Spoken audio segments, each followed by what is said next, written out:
ঝগড়া হওয়া মানেই সম্পর্ক খারাপ হয়ে যাওয়া নয়, বরং অনেক সময় ভুল বোঝাবুঝি দূর করার দরজা খুলে দেয় একটা সুন্দর কথোপকথন। কিন্তু সমস্যা হয়, কে আগে কথা বলবে আর কিভাবে শুরু করবে। চলুন জেনে নেওয়া যাক ঝগড়ার পর প্রথম কথা বলার কিছু কার্যকর কৌশল। 1. সময় দিন, কিন্তু দূরত্ব নয়। ঝগড়ার পর সঙ্গে সঙ্গে কথা না বলাই ভালো। দুজনের রাগ একটু কমতে দিন, তবে বেশি সময় নিলে মন দূরে সরে যায়। 2. অভিযোগ দিয়ে নয়, অনুভূতি দিয়ে শুরু করুন। তুমি সবসময় এমন করো কেন?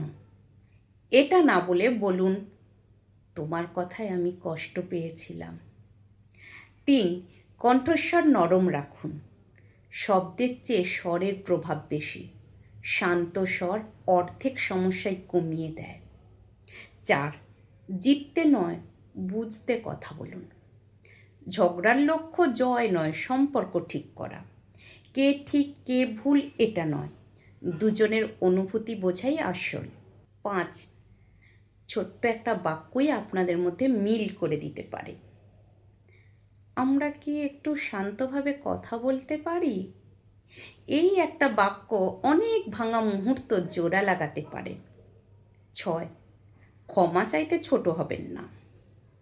ভুল পুরোটা আপনার না হলেও বলতে পারেন, আমার কথায় যদি কষ্ট পেয়ে থাকো, আমি দুঃখিত। 7.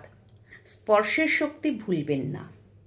কখনো একটা হাত ধরা বা পাশে বসে হাজার কথার চেয়েও বেশি কাজ করে।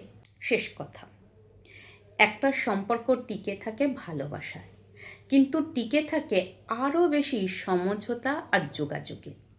ঝগড়া নয়, ঝগড়ার পর কিভাবে ফিরে আসেন সেটাই ভালোবাসার আসল পরিচয়।